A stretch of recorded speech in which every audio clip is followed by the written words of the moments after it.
The knock came at 7 in the morning. Not a polite knock, not the kind neighbors give when they want to borrow salt. 3 hard strikes, like someone had made a decision and was not interested in being talked out of it. Nathan Cole had been awake since 4. He had not slept properly in 11 days. He knew this because he had been counting, the way people count things when the rest of their mind has gone too quiet and needs something to do. 11 days since his mother had called and told him she had found him a wife. 11 days since he had said, without thinking, "Okay." 11 days of lying on the ceiling with his eyes and wondering what kind of man agrees to something like that in under 4 seconds. The kind of man who has run out of better ideas, probably. He walked to the door in his socks. The hallway of his flat was narrow, walls the color of old teeth, a single bulb overhead that flickered if you looked at it wrong. He had lived in this flat for 3 years and had never once felt the urge to make it look like anything other than what it was, which was a place where a man slept and kept his shoes and did not think too hard about the future. He opened the door. His brain stopped. She was tall. That was the first thing, and it was not a small thing. She stood in his doorway and filled it in a way that doors are not usually filled. Wide shoulders, strong jaw, a green dupatta pulled tight over her head with the focused intention of someone who had dressed for an encounter, not a welcome. She held a plastic bag in each hand. Her knuckles were steady. Her eyes moved over him the way people read addresses on envelopes, checking that they had the right house before committing to anything further. She was not what Nathan had pictured. He had not, if he was being honest, pictured anything. His mother had said, "She is a good woman, Nathan, a capable woman." His mother used the word capable the way other mothers use the word beautiful, as the highest possible praise, the thing that mattered when everything else had been tested. He had not known what capable would look like standing in his doorway at 7 in the morning with 2 plastic bags and a bus ticket stub tucked behind her ear. It looked like this. "You are Nathan," she said. Not a question, definitely not a question. "Yes," he said. "I am Hannah." She said it the way people say things they have already decided you are going to accept. "Your mother arranged it. I traveled from Leeds. The bus left at 8 last night." 11 hours. She had been on a bus for 11 hours, and she was standing in his doorway with her back straight and her bags in her hands, and her eyes giving absolutely nothing away. Nathan opened his mouth, closed it, opened it again. Then he saw the child. The boy was pressed against the back of her legs, not hiding exactly. He was not covering his face or turning away. He was doing something more deliberate than hiding. He was flattening himself, making himself take up as little space as possible, becoming the kind of still that children only learn when stillness has been necessary for survival. One eye was visible past her knee. Dark, enormous, watching Nathan with the specific attention of something very small that has learned to measure things very carefully before deciding anything. Nathan looked at the boy. The boy looked at Nathan. Between them, something passed that Nathan would spend a long time trying to name and never quite manage. "Are you going to let us in," Hannah said, "or not?" He stepped back from the door. She walked in. She walked in the way people walk into places they intend to stay, not aggressive, not tentative, just purposeful, like someone who has done the calculation ahead of time and committed to the result. She looked at the hallway. She looked at the bulb. She looked at the kitchen visible through the half-open door, and the pile of unopened letters on the table, and the 2 coffee mugs Nathan had left out, because he had not had a reason to put them away. She did not say anything about any of it. The boy came in behind her. He crossed the threshold and immediately pressed himself against the wall just inside, the way you press yourself against a wall when you are in a room you do not know yet and you want to understand it before it understands you. He looked left. He looked right. He looked at the ceiling. He looked at Nathan. He did not smile. Nathan was not sure he expected a smile. He was not sure what he expected. He was not sure he had been capable of expectation for quite some time. You can put your bags down, Nathan said. Hannah put her bags down. Nathan closed the door. The flat was different with 3 people in it. He could feel it immediately, the way the air moved differently, the way the space that had always been too much for one person was now, suddenly, a problem to be solved. He was aware of the dirty mugs. He was aware of the flickering bulb. He was aware of the fact that he had not vacuumed in approximately 1 month, and that this had never bothered him before this exact moment. "I'll make tea," he said. Hannah looked at him steadily. "I'll make tea," she said. "You look like you have not slept." "I have slept," Nathan said, which was not true. "You look like you have not slept in 11 days, she said. He stared at her. "How did you?" "Because I have also not slept in 11 days, she said, and walked into his kitchen. The boy had not moved from the wall. Nathan stood in his own hallway and looked at him. The boy looked back. He had a small face, very serious, with the kind of eyes that belong to people who have already seen things and are not surprised by very much anymore. "What's your name?" Nathan asked. The boy said nothing. Nathan nodded slowly. That was fine. That was absolutely fine. He understood the instinct of saying nothing when you were not yet sure if words were safe. He went into the kitchen to see if Hannah needed anything, though he already suspected she did not. And he was right. She was standing at his stove with the ease of someone who had located the kettle and the cups and the tea without being told where anything was, because she was the kind of person who found things.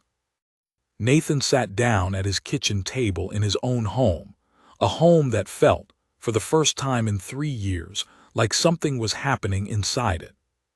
He put his hands flat on the table. The kettle began to heat. From the hallway, very quietly, he heard the small sound of a child's feet moving, one careful step at a time, toward the kitchen door.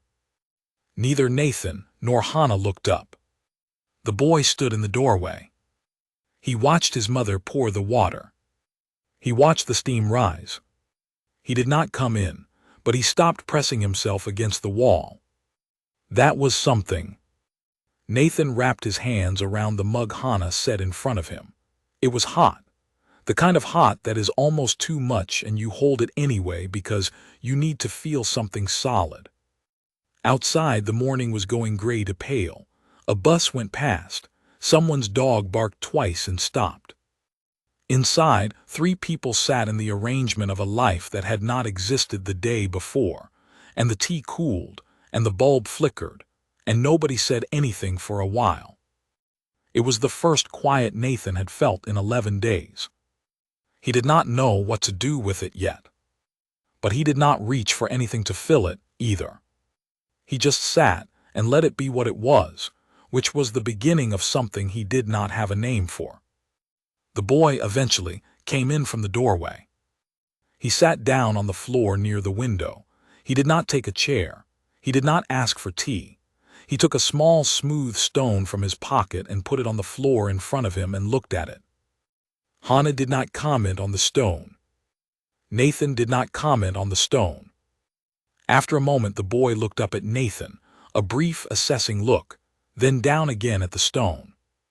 Nathan thought, this child has been carrying that stone for a long time. It is the kind of stone you carry when you need one thing in your pocket that stays the same no matter where you go. He thought, I understand that. He did not say it. He just drank his tea, and Hannah drank hers, and the boy sat with his stone, and somewhere inside Nathan's chest, something that had been clenched for a very long time did not exactly unclench, but it shifted just slightly, like a door that has been stuck, and someone has finally pressed it from the right angle. Not open, but looser. Outside, the day came on, gray and ordinary. Inside, it was not ordinary at all. He did not know how to live with people. This became apparent to Nathan within the first 48 hours, not as a new discovery. He had suspected it for years, but as a confirmed fact that the presence of other human beings in his flat was now demonstrating with great clarity and no mercy. He kept nearly walking into Hannah in the kitchen. He kept finding things moved. The kettle shifted 2 inches left, the mugs on a different shelf, a folded cloth laid over the handle of the oven door that had never had anything laid over it before. Small changes, all of them logical, none of them his. He was not sure if he minded. That was the strange part. He kept waiting to mind, and the feeling did not fully arrive. Hannah moved through his flat without apology but also without aggression. She was not claiming the space. She was using it the way practical people use available resources, efficiently, without sentiment. She cooked in the evenings. She cleaned in ways Nathan had apparently not been cleaning, not dramatically, not with any comment. She simply cleaned things and then they were clean. She sat at the table in the mornings with a notebook and wrote things in it that Nathan never asked about, and she never offered. She was not warm. She was not cold. She was present in the specific way that a well-built structure is present, solid, reliable, taking up the exact space it was designed to take up and not 1 inch more. The boy, whose name Nathan still did not know, continued to say nothing. He was there. He was always there, quiet in the way that certain animals are quiet, not because they are not alert, but because alertness for them was not a sound you made. He ate what was put in front of him.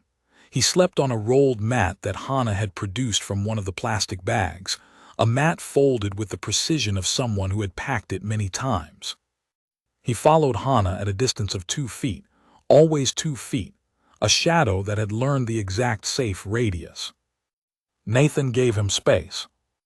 This was not a strategy. It was instinct, the same instinct that makes you not reach for a bird that has landed near you, because you know the reaching is what will make it go.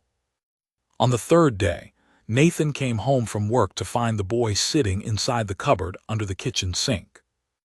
Not hiding exactly. The cupboard door was open.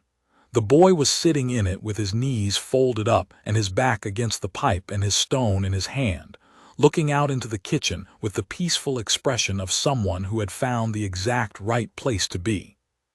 Nathan looked at him. The boy looked at Nathan. "It's a good spot," Nathan said. The boy looked at the inside of the cupboard, then back at Nathan, as if confirming that Nathan had correctly understood what the cupboard was. Nathan hung up his coat and went to wash his hands at the sink, which meant standing directly above the cupboard, which he did without making a thing of it, and the boy sat below him with his stone, and neither of them said anything, and it was fine. It was completely fine. Hannah appeared from the other room. She saw Nathan at the sink. She looked at the open cupboard. She looked at Nathan. Her expression did not change. "He does that," she said. "I know," Nathan said. "He used to do it at home too." A pause, not long, not short, the exact length of a pause that carries a great deal of weight and does not want to be examined. Small spaces helped him before. Nathan dried his hands. He wanted very much to ask what before meant. He knew, somehow, that asking would be the wrong thing, not because Hannah would refuse, but because some answers have to be arrived at slowly, the way you let your eyes adjust to a dark room rather than turning on a light and expecting them to manage. "Dinner is on the stove," Hannah said, and went back to the other room. Nathan looked down at the boy in the cupboard. The boy looked up at him.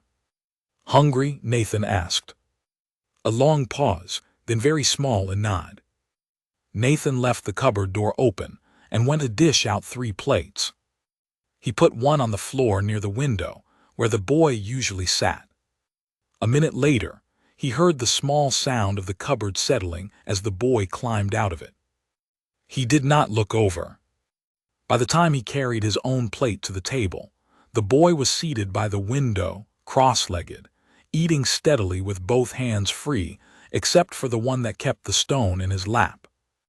Hannah sat at the table. She picked up her fork. "He has not eaten well since we left Leeds," she said. "He is eating now," Nathan said. She looked at the boy. Something passed across her face quickly, like light off water, and was gone. Yes, she said, he is. They ate. The flat held the sounds of three people with forks and plates, and the quiet that is not empty but full, full of all the things that have not been said yet because it is too soon, full of the shape of a situation that all three of them are still measuring from different angles. Nathan thought about the word before that Hannah had used. He thought about the way she said it, flat and undecorated, like a door she was keeping shut because the room behind it was not ready to be opened in company. He did not press it. That night, after the boy was asleep on his mat, Nathan sat at the kitchen table, and Hannah sat across from him, and they looked at each other in the way two people look at each other when they have been dropped into the middle of something together, and are both trying to figure out what the rules are. You did not have to say yes, Hannah said. Neither did you, Nathan said. Something in her jaw shifted, not softening, adjusting. Your mother is a persistent woman. She is, Nathan said. She calls it love. It probably is, Hannah said, without judgment, just as a fact. What did she tell you, Nathan asked, about me? Hannah looked at him steadily. That you are a quiet man who lives alone and works hard and needs someone capable around him before he disappears into himself entirely. Nathan breathed out slowly. That is a very honest thing to tell someone. Your mother does not waste time on anything that is not honest. No, he agreed, she does not. A silence. The boy turned over on his mat in the other room. They both listened until he was still again. What did she tell you, Hannah asked, about us? Nathan looked at her. He told the truth because it was the only thing that seemed fair. That you are a good woman who needed a steady place to land, that the boy needed it more. Hannah held that. She did not look away, she did not flinch. She held it the way you hold something that is accurate and therefore cannot be argued with, even if it is not the whole story. His name is Oliver, she said. Nathan went still. He had not asked. He had been waiting, and the waiting had been the right thing to do, because she had just handed him the name without being reached for, and names offered voluntarily mean something different from names given in answer to a question. Oliver, he repeated. He is 5. She looked at her hands. He does not speak much to people he does not know. He will tell you things eventually when he has decided it is safe. He is very careful about deciding. He can take as long as he needs, Nathan said. Hannah looked up. That look again, brief, assessing. The look of someone who is revising a number they thought they already knew. Okay, she said. It was not a warm word. It was not a cold word.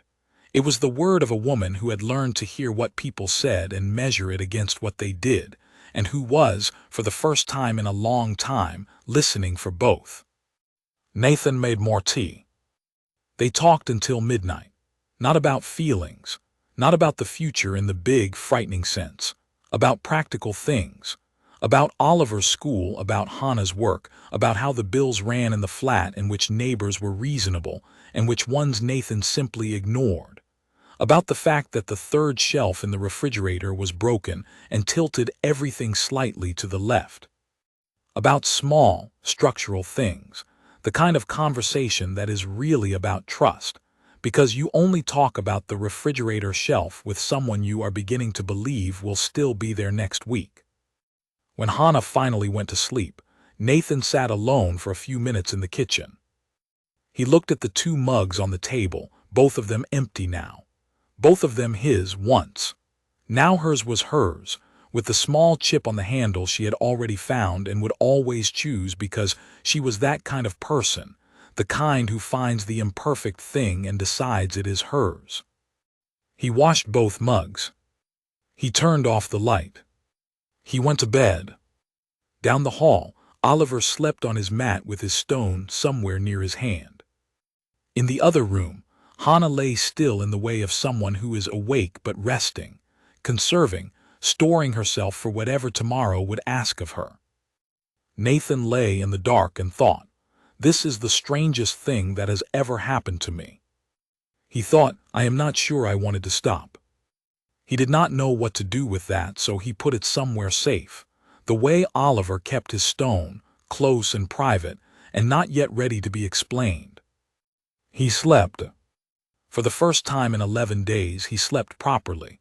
All the way through, no waking, no ceiling staring, no counting. He slept like a man who had, without quite meaning to, put something down that he had been carrying alone for a very long time. The first real argument happened on a Tuesday, over nothing, the way first real arguments always do. Nathan came home to find that Hannah had reorganized the bookshelf. Not moved a few things, reorganized. Every book had been pulled out and put back in a different order, not randomly, but by size and color, which was visually coherent and practically useless, because Nathan had his own system, a system that looked like chaos but was navigable to him, in the same way that a person's own mind looks chaotic from the outside but makes perfect sense from the inside. He stood in front of the bookshelf for a long time. Hannah came out of the kitchen and saw him standing there and said, immediately, it was a mess. It was my mess, Nathan said. You have 3 copies of the same book, she said, on 3 different shelves. I know where they are. You had them buried under other books. I knew where they were buried. Oliver appeared from the hallway, assessed the situation with great speed, and went quietly back the way he had come. This was not cowardice. This was wisdom. I cannot live in a flat that is organized by chaos, Hannah said.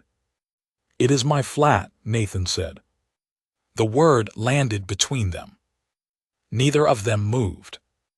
It was the first time he had said anything like it, the first time either of them had said anything that acknowledged the imbalance that was underneath all the practical conversation and the shared tea and the careful navigation of shared space. His flat, her presence, his home, her landing. He did not mean it as a weapon. He knew that did not matter. Hannah looked at him for a moment. Not hurt, she was very controlled, and hurt was not a thing she showed quickly. But something had shifted in her face, a slight tightening, the look of someone who has heard the thing they were half expecting and is now deciding how to file it. You are right, she said. It is your flat. She went back into the kitchen. Nathan stood in front of the reorganized bookshelf and felt like a person who has stepped on a nail in the dark and is now standing very still, trying to decide how bad it is. Bad, it was bad. He found Oliver in the hallway, sitting against the wall with his stone, not distressed, just stationed, the way Oliver stationed himself whenever the air changed temperature. I said something stupid, Nathan told him.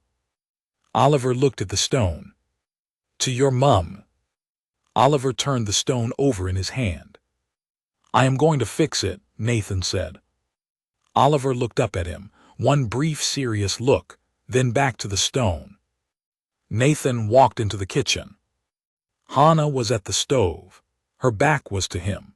Her shoulders were exactly as straight as they always were, which was the only way he could tell she was holding something tight, because the straightness never changed, not when she was fine and not when she was not fine. It was her constant, and you had to learn to read the rest of her to know the difference. I should not have said it like that, Nathan said. Hannah did not turn around. You said a true thing. I said a true thing in a way that was not fair. A pause, something shifted in her shoulders, not releasing but changing. This is your flat, she said. That is a fact. It is your home now, Nathan said. That is also a fact, and those 2 things can both be true at the same time and they do not cancel each other out. She turned around. She looked at him with that measuring look, the recalculating look, the look he was beginning to recognize as the closest thing she had to surprise. I will ask before I move things, she said.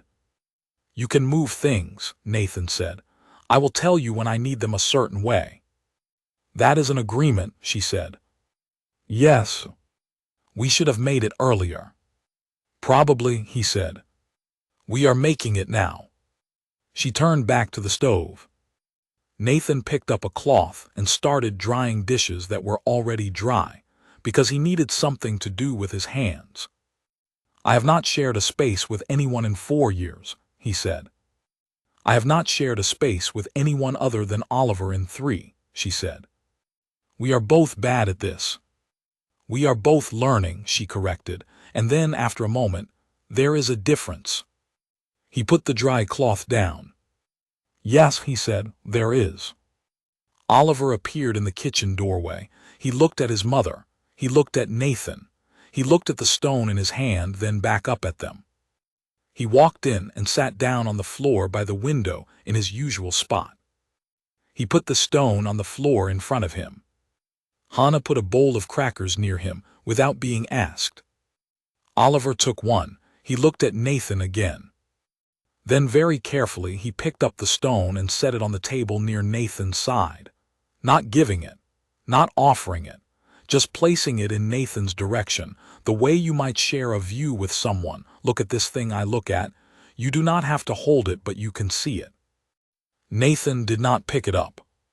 He just looked at it, the way Oliver had asked him to. Small, smooth, gray-brown, the color of water over granite. Something worn by a great deal of patience into something steady. He left it where Oliver had placed it. When they sat for dinner, Oliver moved the stone back to his own side. He did not explain. He did not need to. They ate together in the particular quiet of a household that has had its first argument and survived it. A quiet that is not the same as the quiet before the argument, thicker now and more honest, and therefore, somehow, better. Nathan thought, "We are figuring out how to be this." He thought, "I did not know figuring it out could feel like something to look forward to." He did not say it. It was too soon to say it. But he held it the way Oliver held the stone. Close, private, not yet ready to be explained. The evening settled around them, and the flat, which had always been too quiet for one person and was now too full for anyone to be quite comfortable yet, was both things at once, and it was alive in a way it had not been before, and that, Nathan was beginning to understand, was not a problem to be solved. It was just what it felt like when a life was actually being lived in. Oliver spoke to Nathan for the first time on a Wednesday morning, 3 weeks into the arrangement. Not because of anything Nathan had planned. He had not planned anything. He had been careful, deliberately careful, to make no strategy out of the boy's silence, because strategies are things children detect immediately and respond to by going quieter. He had simply been there, consistent. Predictable in small ways, the mug always in the same place. The door never slammed.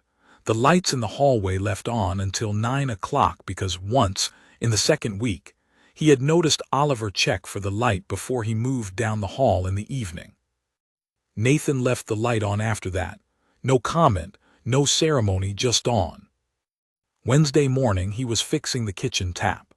It had been dripping for 2 days, a slow, patient drip that was not urgent but was there, the kind of sound that gets into the back of your head and stays. He was on his knees under the sink, which meant he was, technically, inside the cupboard, or most of him was, from the waist up, his legs sticking out onto the kitchen floor, which was not dignified but was effective. He heard small feet on the floor. He did not look out. He kept working. "What are you doing?" Oliver said. Nathan's hands did not stop moving. He was careful about that, keeping his hands still on the same task, not swinging around, not making a moment of it because the moment would scare it. "Fixing the tap," Nathan said from inside the cupboard. "It was dripping." A pause. "Dripping is bad," Oliver said. "Dripping means something is loose," Nathan said. "Something that should be tight is not tight anymore. If you leave it, it gets worse. You fix it before it gets worse." Silence. Nathan tightened the fitting. The drip slowed. "How do you know how to fix it?" Oliver said. "Someone showed me once," Nathan said. "My father." "You learn it and then you have it." "Can you learn anything?" "Most things," Nathan said. Some things take longer than others. He heard Oliver sit down on the kitchen floor outside the cupboard. He could feel the weight of the small body settling there, not close, but present. "The tap in our flat in Leeds dripped," Oliver said, "for a long time." Nathan said nothing. He kept his hands on the fitting. "Nobody fixed it," Oliver said, not with sadness, not with accusation, just as information, a thing that had been true. "It is fixed here," Nathan said. A long pause. "Yeah," Oliver said. Nathan finished the work. He slid out of the cupboard and sat up on the kitchen floor, back against the counter, knees up. Oliver was 2 feet away, sitting cross-legged with the stone in his lap, looking at the tap. They both looked at the tap. It did not drip. "Good," Oliver said. "Yeah," Nathan said. They sat on the kitchen floor for another few minutes, 2 people of very different sizes, next to a cupboard that Oliver had sat in many times, looking at a tap that was no longer doing the thing it should not have been doing. Oliver turned the stone over once. "My mum cries sometimes at night," Oliver said. "When she thinks I am asleep, I do not tell her I can hear." Nathan breathed steadily. "That is kind of you." "She is not sad here as much," Oliver said. "I am watching." "You are very good at watching," Nathan said. Oliver looked at him, the full direct look, the serious one. "Are you going to make her sad?" The question was clean and simple, and deserved a clean and simple answer. "No," Nathan said. "I am going to try very hard not to." Oliver held his gaze for several seconds with the patience of someone conducting a real assessment. Then he looked back at the tap. "Okay," he said. He got up from the floor and went down the hallway to where Hannah was. Nathan stayed on the kitchen floor a while longer. His hands were steady. The tap was quiet. Through the wall he could hear the low sound of Hannah talking to Oliver, not her words, just the sound, low and steady, the particular frequency of a mother's voice when it is telling a child that things are all right. He thought about Oliver lying awake in the dark, listening to his mother, and deciding to say nothing because he loved her and did not want her to feel watched in her grief. 5 years old. Nathan pressed the back of his head against the cabinet behind him and looked at the ceiling. He thought, that boy has been taking care of his mother. He thought, nobody has been taking care of that boy. He thought that is going to change. He did not say it out loud. He did not make it a speech or a promise or a moment. He just thought it clearly, the way you think things when you have decided them. That afternoon, he came home with a small wooden puzzle, the kind with pieces that fit together to make a picture. He left it on the kitchen table without comment. By the time he had changed out of his work clothes, the puzzle was on the floor by the window, Oliver's usual spot, and Oliver was looking at the pieces with the concentrated expression of someone who is taking a problem seriously. Hannah appeared from the hallway. She saw the puzzle. She looked at Nathan. He shrugged. It was in the shop. She looked at him for a moment with the recalculating look. "It is a good puzzle," she said. "The box said ages 4 and up," Nathan said. "He will probably finish it in 10 minutes. 5, Hannah said. It took Oliver 7. He came and stood in the kitchen doorway after and held up the finished puzzle in 2 hands, showing them. "Good," Nathan said. Oliver nodded once gravely, as if this confirmed something. He went back and took it apart and started again.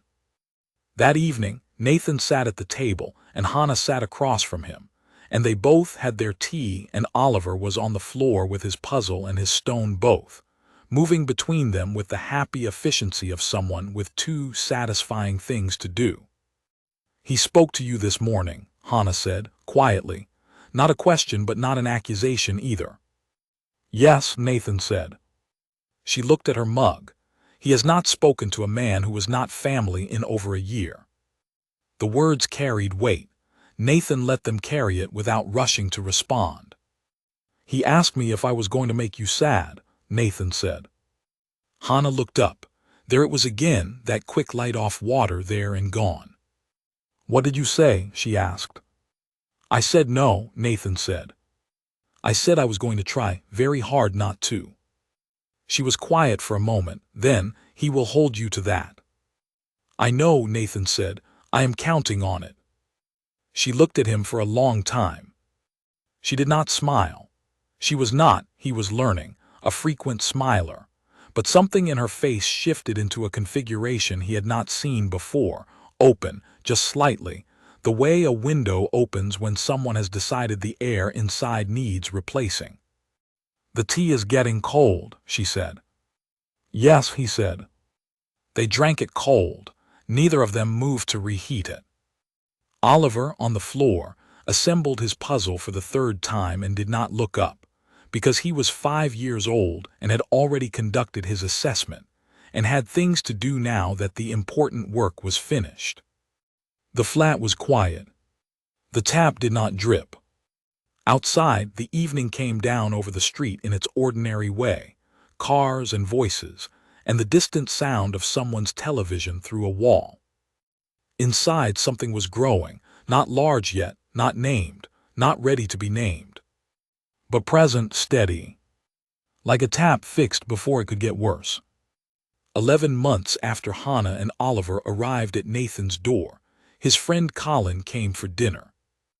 Colin was the kind of man who filled rooms with his confidence and his opinions and his large, cheerful voice, and he arrived with a bottle of wine and the energy of someone who expected to be entertained.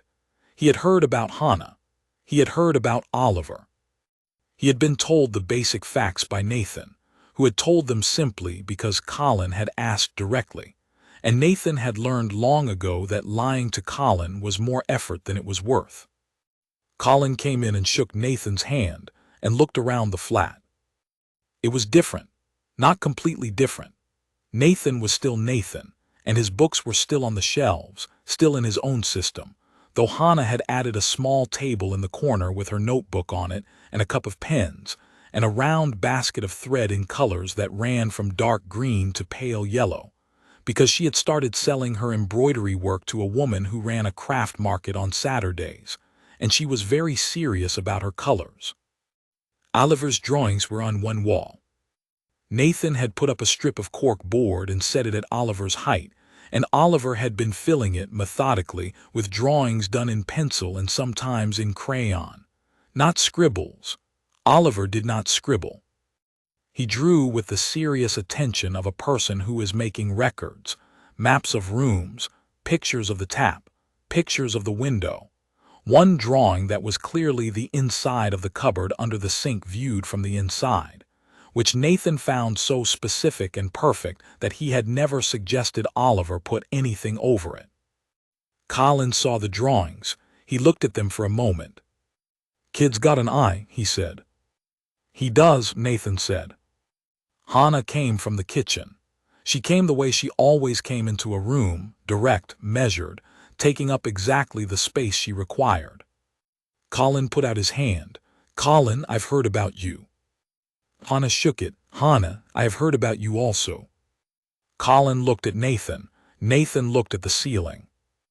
Oliver appeared from behind Hannah, which was his usual entrance, and looked at Colin with the full assessment look, slow and thorough. "This is Oliver," Hannah said. Colin crouched down slightly to Oliver's level. "Hey, how are you doing?" Oliver looked at him for a long moment. Then he looked at Nathan. Nathan gave nothing, because it was not his assessment to give. Oliver would make this decision. Oliver looked back at Colin. "Do you know how taps work?" Oliver said. Colin blinked. "Taps like water taps." "Nathan fixed ours," Oliver said. "It was dripping, he fixed it." "Do you know how to fix things?" Colin recovered admirably. "I can change a light bulb," he said. "I'm better with computers." Oliver considered this information, with the same seriousness he brought to everything. "Okay," he said, and went back into the hallway. Colin straightened up and looked at Nathan with an expression that was half stunned and half delighted. "I like him," Colin said. "He will be relieved to hear it," Nathan said. They ate dinner. Hannah had cooked, and she had cooked the way she did everything, thoroughly and without excess, and it was good in the way that simple things done properly are good. Colin talked. Colin always talked. He talked about his work and about a trip he was planning and about a film he had seen.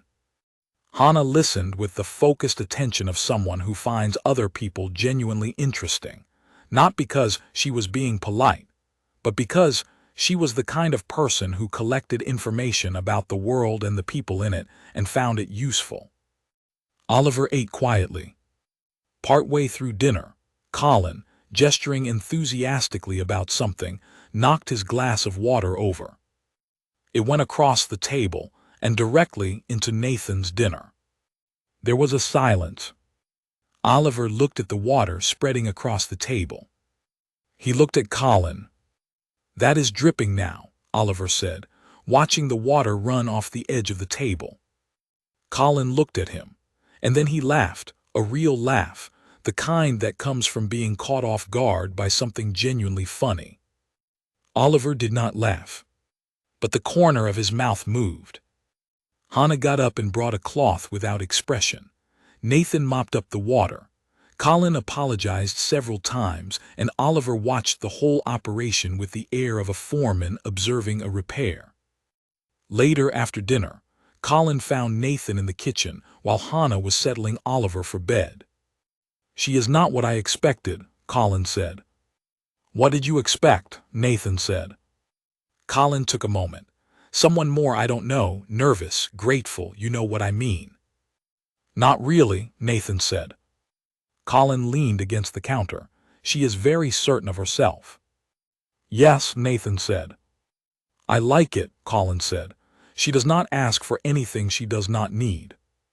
"No," Nathan said, "she does not." "The boy is extraordinary," Colin said. "He is," Nathan said. Colin looked at him. A long, searching look, the look of a man who has known Nathan for a long time and is currently revising everything he thought he understood about him. "You are happy," Colin said, not quite as a question. Nathan thought about it honestly. He thought about the dripping tap that was not dripping. He thought about the cork board on the wall at Oliver's height. He thought about the cold tea they had drunk because neither of them had moved to reheat it. He thought about the 11 days of not sleeping that had ended the night 3 people sat in a small kitchen and something shifted. "Yes," Nathan said. "Good," Colin said. He looked into his glass. "I wasn't sure you remembered how." Nathan did not answer, because it was one of those things Colin said sometimes, unguarded and true, that did not need an answer. They went back into the sitting room. Hannah had come back from Oliver's room and was sitting with her embroidery in her lap, thread moving through her fingers in a rhythm that was as natural and unthinking as breathing.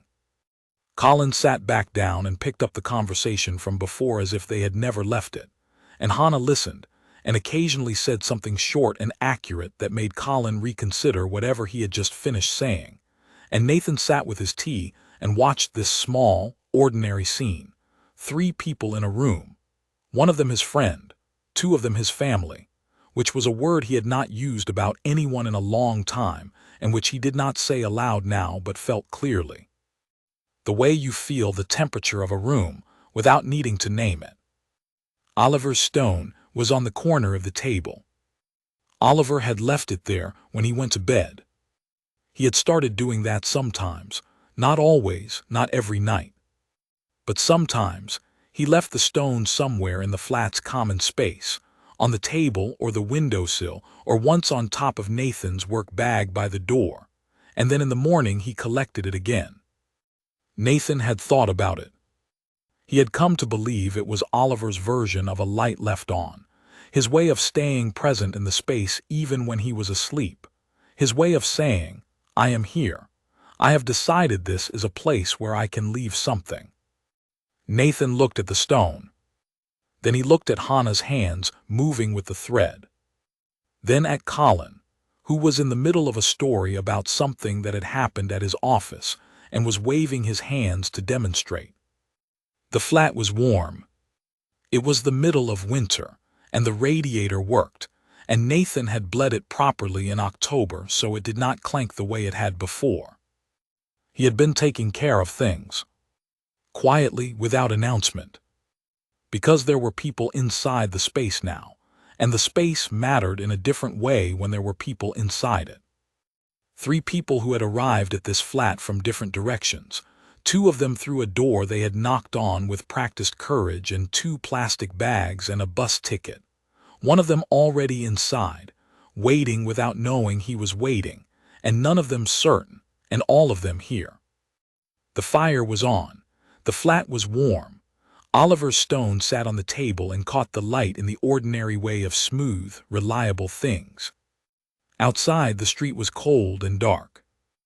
Inside, someone was telling a story, and someone was listening, and someone's hands moved in a rhythm like breathing. And the year that had passed had made something out of what had arrived at the door one morning at 7, heavy-knuckled and full of necessary courage.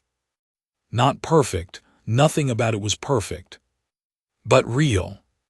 All 3 of them, real and here in the same place. Nathan reached over and set his hand near Oliver Stone on the table, not touching it, just near. Close enough to feel its steadiness. That was enough. That was exactly enough.